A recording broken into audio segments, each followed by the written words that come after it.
live.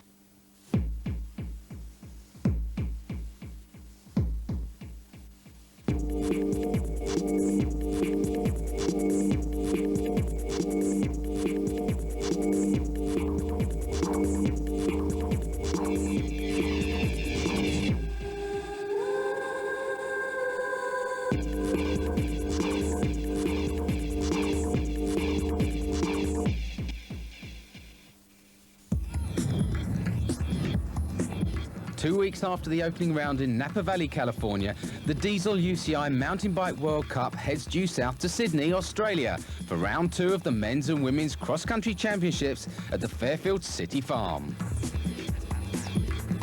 G'day folks, Big City Farm g'day from Esmeralda to the sheep, not to mention that beautiful smile, and as Rex Hunt does to the fish, we do to the sheep. Gonna knock the wool off this one in a couple of minutes time, stick around. For the elite riders, fun and frolics down on the farm are not on the agenda. Instead, Olympic fever is in the air over 18 months early, as the Sydney 2000 cross-country course opens its doors to the pro riders for the very first time. So there's a chance to stake an early claim for some Olympic medalware. But in order to do so, the riders need to tame the 6.9-kilometre course. We met up with its designer, Glenn Jacobs, who talked us through the notorious cauldron section. This is the first time the international riders have come here, and I see that they're taking these short routes through here. There's one there, there's another shortcut right here. What they don't realise is they're taking the easy line here, but when they come out at the bottom near the berm, it's too steep to turn and take the next corner. The best line is the outside line, and they keep their continuity, they keep their flow all the way around and hit that uphill. And if I put something there, that'll make them think to go that way. Saying is one thing, actually doing it another.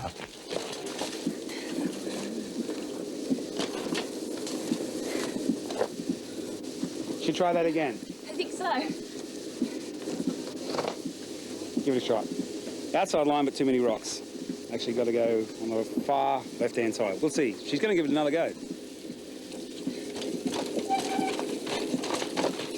Well done. Pedal hard now.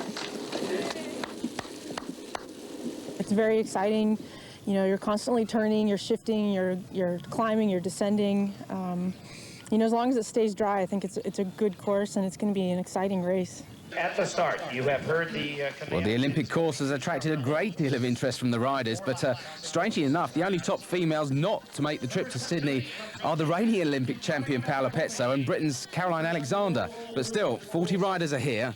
They're going to tackle 2 start loops, 1.8 kilometres for each start loop, 4 laps of the Fairfield City course, 31.2 kilometres long, and leading out already is Gunrita Dala of the DBS team. Obviously taking a cue from her early season form, she raced the 2 rounds of the Road Racing World Cup.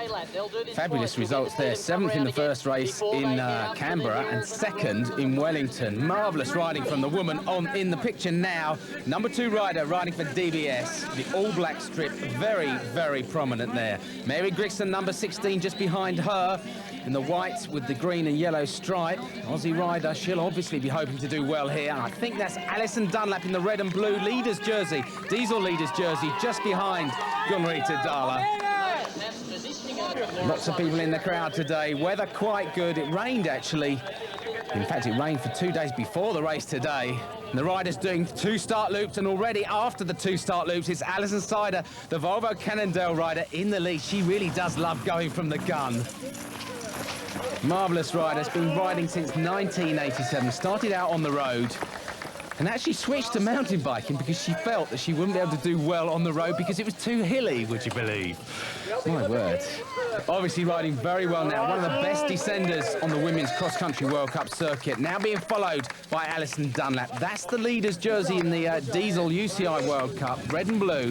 Good job, come up, come up. The GT rider had a fabulous win at Napa. She really was stomping them. Come on, Lawrence, come on. A.Sydor recovered now fully from a chest infection. This is the cauldron, best part of the course. Lots of crowd here, very technical, as you saw earlier in the programme. Chrissy Redden, the Ritchie rider, used to be a teammate of Caroline Alexander, the British rider. And Laurence Labouche not looking too confident down there, was she? Grégory Cadel going through. I think that's Alo Pifanova and Mary Grigson in about 7th or 8th spot. The number 16 rider being egged on by the Australian crowd, as is this rider now. Not very good on the technical section. You need to get the best line through here. Number 18 rider. I think that's a polo sport rider. That was Ruthie Mathis, the 1991 world champion. Damn, my word. Very, very difficult for these riders. Weather quite good as well. A.Sydor leading out. Such a good rider, 32 years old. Looking so lean now. Even though she had a chest infection at Napa in the previous round, round 1, she still came 3rd, just behind Dunlap and Grégory Cadel in 2nd spot. But she's fully recovered now. Raced on the road before the season began. She did the Redlands Bicycle Classic. Had quite a good result there as well. But being chased hard by Alison Dunlap, the number 1 rider. And that looks like Redden still on her tail. Redden had a good result at Napa as well. That was a 4 for her. But coming through the start-finish area at the end of lap 1. 31 minutes, 28 seconds for A.Sydor. Redden coming through in 2nd spot. Darla in 3rd. Dunlap 4th and Labouche, the world champion, in 5th spot. And it looks like Darla has overtaken Chrissy Redden, who was in 2nd spot. The Norwegian, it really is in fine form now. There's Redden, just about 10 metres behind. She'll have to go some to catch Darla. And it looks like Dunlap having problems on the technical section. There's slight technical section. It looks like she's running out of breath, actually. But here we have Mary Grigson taking the cauldron really, really well. She's fired up big time. This is a Pifanova, followed closely by Grigson. Grigson really is coming from behind now. She started off in about 8th or 9th spot after the opening start loops, and catching Pifanova in 6th. A.Sydor looking very, very composed. Hasn't got Petso to worry about. She has this woman to worry about, though, Grégory Cadel. She does like a charge. She actually said at the end of 1998 that she'd lost too much weight at the World Championship, so she's put a few pounds on. It hasn't hampered her riding. There's Laurence Labouche now being, I think, actually not being chased by Dunlap. She's overtaken Dunlap. It looks like Dunlap is going back through the field. So at the end of lap 2, it looks like Chrissy Redden, the Ritchie rider, leading out Grégory Cadel of DBS, with Mary Grigson, the AIS rider, in 4th spot at the moment and on a charge. A.Sydor, who won the Canadian National Mountain Bike Championships last year, and she was 2nd in the Road Championships as well, just behind Linda Jackson. In fact, didn't even contest the sprint. The 2 of the riders were off on their own. I think A.Sydor gave it to her. But looking very good at the moment on this course. All the riders seem to like it. Not that hilly, but super fast, quite technical. And this is Redden electing to run up this section here. You can just tell by her breathing that it really is taking its toll. Crowd composed, watching Grigson, and Grigson has caught Laurence Labouche. What riding from the home rider.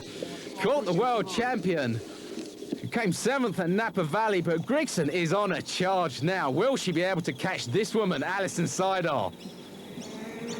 I'm sure A.Sydor will be getting time checks from team manager Charlie Livermore, and Alison Dunlap now looks like, I think that is actually a lap rider that she had gone past, is retaking her. Dunlap is going backwards. She has blown big time. Mary Grigson right there from AIS. A.Sydor coming across the start-finish area for the last time. She'll have 1 more lap to go, 6.9 kilometres. Only 1 hour 17. This really is going to be a very short race for the women. Principally because the weather actually was so bad the previous 2 days before today's race. They thought the women would take a bit longer, but these women are super fast. Technical climbing now. A.Sydor really has improved in this aspect of her riding. When she came onto the circuit for the first time, naturally, her technical riding wasn't as good. Improved dramatically. This woman, though, was fabulous, even when she hit the big time back in 1995. Grégory Cadel, first Grundig World Cup race, 3rd at Plymouth in Great Britain. And she's currently riding in second spot with this woman, Mary Grigson, the Aussie rider, chasing hard, rides for the Australian Institute of Sport, and she is going big time. Will she be able to catch Gunrita Dahler? In fact, she's only, 10 seconds behind the Norwegian rider now. Grigson really is riding out of her skin. Fabulous riding from the Aussie. In fact, she's overtaken Gunrita Dahler now on the long. Would you have believed that? I wouldn't have put my money on that. I would have put my money on Dahler even catching A.Sydor, but it now looks like Grigson is going to try and reel in the Volvo Cannondale rider, and she will be riding so well if she can do that, but I don't know whether A.Sydor will let her do it. Laurence Leboucher now, she's on a little bit of a charge. She's caught Chrissy Redden. She's now into fourth spot. That's good riding from the world champion. She looks like it's hard work, but she's riding well nonetheless. The GC rider coming onto the team for 1999, but she's not going to challenge this woman. The woman in your picture now, Volvo Cannondale rider Alison A.Sydor. She's coming across the line for her first win of 1999, her 15th ever World Cup win. What a brilliant ride from the Canadian. And to the finish line comes the Canadian rider. She looks very happy about that. Doesn't even look too exhausted, does she? She's recovered from her chest infection. Congratulated by Charlie Livermore, team captain, but look at this, Mary Grigson, the Aussie rider, coming across the line for second spot. What a ride from her. Her previous best was 6th at Canmore last year. Second spot now for the Aussie. Here comes your bronze medalist. She looks very happy about that, doesn't she? Good riding. And it looks like Dahler is going to come across the line for third spot to go with her second at Napa. Not bad for a former runner, eh? Leboucher finishes fourth. Redden continues her good form with fifth, whilst Epifanova finishes sixth. But all eyes are on the outstanding performances of the top two. The first climb is really to my advantage. It's not just, a hard climb, but it's also a bit technical. So I wanted to lead into that and see what sort of time I could make up on that climb and just try to hold everybody off till the end. So it worked out. Today wasn't really a surprise. The result is wonderful, but the way I rode the race was just how I trained. And I trained as hard as I rode today, and I think what surprised me was when I do put all those training tools together in one package, obviously it comes together and I do have the potential. So next year, well, we'll keep working on it because I'm getting stronger every year. So a fantastic performance by A.Sydor, who takes her 15th World Cup win. Her first came way back in 1991, but that's only half as many as record holder Julie Furtado. A.Sydor's win also puts her at the top of the World Cup standings, ahead of Dahler, whilst Napa winner Dunlap, who could only finish 8th, drops to 3rd overall. Back to the Mountain Bike World Cup, in association with the official co-sponsor, Fisherman's Friend. All Aussie eyes were on Grigson after the women's race, but it was Cadel Evans who was the focus of some premature Olympic interest before the weekend began. However, the World Cup champ was happy enough to look back on a successful 1998. Winning World Cups, the big races, to me it's such a special feeling. I can't quite put it into words, but it's when everything comes together. There's so many factors involved, luck and the hard work, the fitness and the technical side, the tactical side of racing. When it all comes together, it's so good. Of course, you're going to show that. And you certainly don't want to look disappointed when you win. Evans' 3 World Cup victories last season helped him to the title, but he believes that it's his consistency which lies at the centre of his success. I think my strengths lie in my lack of weaknesses. I'm not very good in the cold weather though, but otherwise I'm fairly well-rounded. I can race quite well on the flatter, faster courses, and I can race well on the hilly courses, the technical courses. After an off-season which saw Evans do a considerable amount of road racing, including winning the Tour of Tasmania for the 2nd time, many within the sport asked whether the Tour de France beckons in the future. I will be racing on the road after the Mountain Bike Worlds as an invitation rider in the professional ranks, and that will certainly give me a taste, I think, and maybe then I'll decide, yeah, this is for me, or maybe I don't like this, I'll just stick to mountain biking. But yeah, I am 22 now, so maybe, you know, when I am 24, 25, I can start a career on the road full time. For this season, however, Evans is putting thoughts of road racing and Sydney 2000 out of his mind and concentrating on retaining his World Cup crown and win the one big prize still to elude him. Winning a World Championships for me has always been elusive, just almost there, but not quite. And yeah, I have a few UCI medals at home, but none of them are gold, and I don't have any jerseys, and that to me would be pretty special. Well, there's no doubt that Evans covets the rainbow jersey highly, but if he's to triumph on home ground, he has to rid himself of two tenacious Frenchmen. My tactics for today, it's going in the first group and waiting the half course, and after I look how I feel.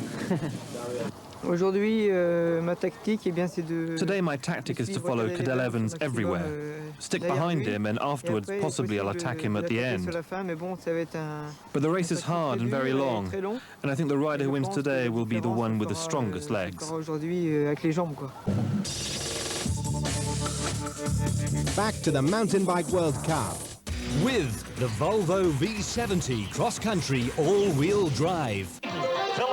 So conditions not quite as good today as they were yesterday for the women's race, but still 96 riders here for the men's race. Martinez in your picture wearing the leader's jersey, the red and blue leader's jersey. Vollet in the middle of the picture. He got a third at Napa. That was his best ever World Cup result. The men doing one start loop, being led out by the French contingent of Christophe Dupuy, Jerome Ciotti and Ludovic Dubois.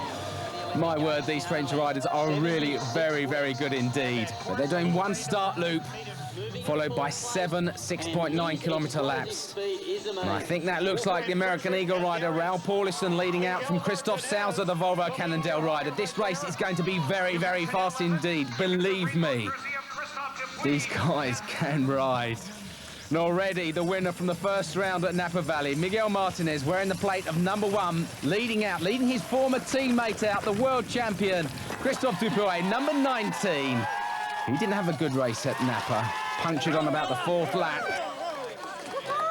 Eventually finished 11th, but Philippe Meerhagen now taking over from Miguel Martinez, the Belgian Mountain Dew specialised rider. Loves to go hard from the gun, but all of the top favourites here. Ciotti, Evans, Martinez, Sousa, Vollet, Meerhagen, the man in your picture, the man who is a superb descender, cross-country descender. In fact, very good descender anyway. Evans wearing the white and red jersey of Espoir's leader in the World Cup. Different variations of the way these riders attack the cauldron. But Meerhagen attacking this climb. Martinez behind him, Evans in 3rd spot, Sousa in 4th, his teammate, Jerome Ciotti in 5th. Now on one of the fastest parts of the course, Philippe Meerhagen, been around for a long, long time.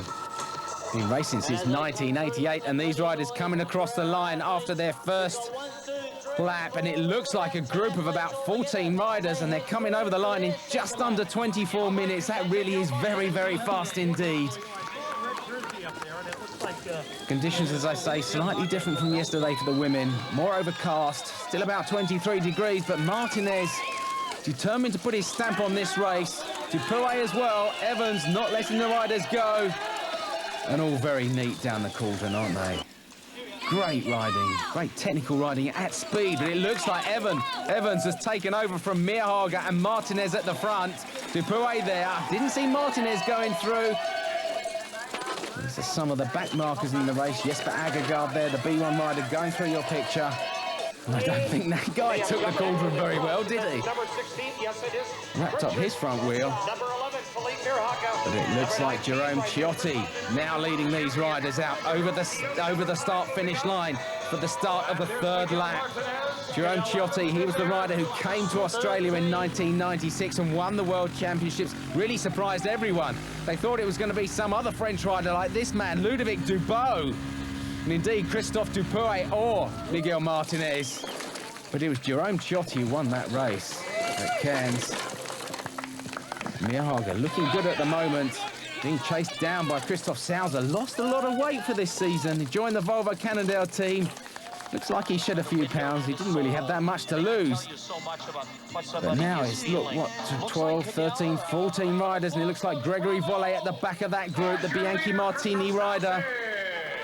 Now that group being led out by Christophe Sauser. This is like a road race, isn't it? Number 5. Ciotti at the back of them, Grégory Vollet, penultimate rider in that group, and Evans deciding to go for it. I'm sure he will love to win here, but being marked by the Frenchman, it really is quite tragic for Evans. He rides on his own, the Aussie rider, always being hunted down by a posse of Frenchmen.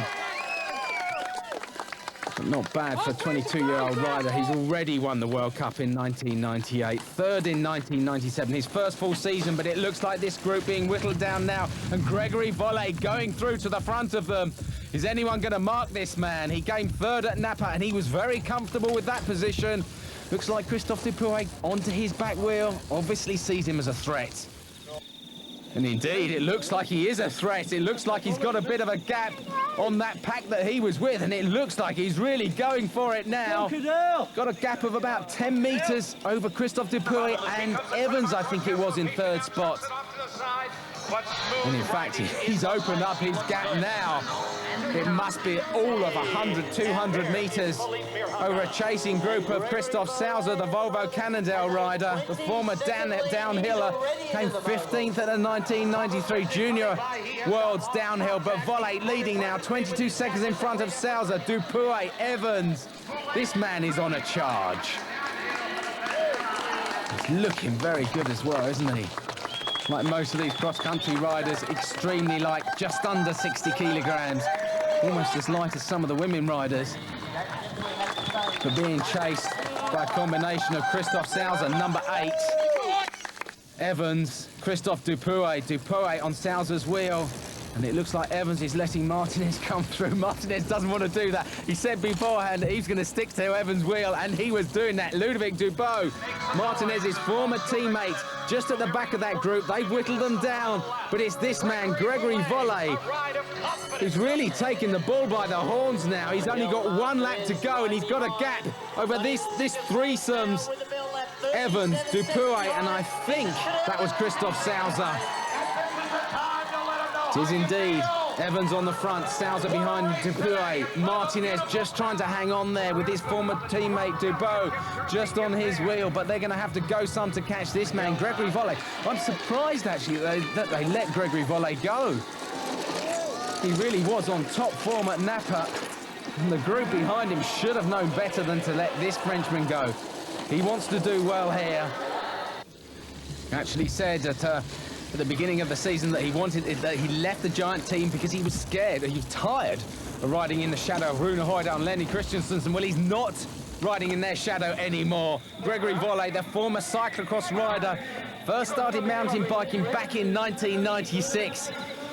And he's really started this season very well indeed. He's in first spot at the moment, and if he is good enough, he will take his first ever World Cup win. He's just going through Sheep Paddock Gate now.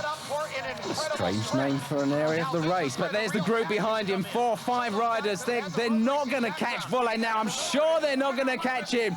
The Frenchman's looking very happy indeed. Came 31st in the World Cup in 1997. He was 10th overall last year. They should have watched him go this year. And the man from Clermont-Ferrand is going to take his first ever Diesel-UCI World Cup victory. What a ride. And now there's a sprint for second spot, and it looks like Cadel Evans is going to take that from Jerome Ciotti in third and Christophe Sauser in fourth. What a race. So much like a road race. Good riding from the Aussie in second, and even better by that man in first. So Vollet sets 2 personal bests this year. Third at Napa, that was his best World Cup performance, but now first here in Australia. He's ecstatic with his performance today. So Evans' second place salvages Australian honour in a race dominated by the French. They placed 5 of their riders in the top 7 with an exhausted but elated Grégory Vollet leading them home.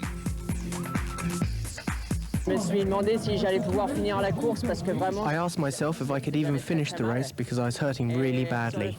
And on the last lap I said to myself, you can do it, and I did it. It's an incredible feeling. It's my first international victory and it's great. Every time I tried to make a move, everyone was sort of really keen to cover me, so I felt a little watched, and particularly being at home on the home course here, you know, everyone knows that I really want to win, so it's sort of a little extra pressure you've got to take care of. So the rider who is not even sure of a place in the French Olympic team heads the men's standings. In the team standings, Volvo Cannondale rule the roost. We leave a fantastic weekend of racing at Fairfield with images of Grégory Vollet and Mary Grigson celebrating success down on the farm. This is Mark by Seagull signing off from Sydney. See you in Madrid for round 3 of the Diesel-UCI Mountain Bike World Cup.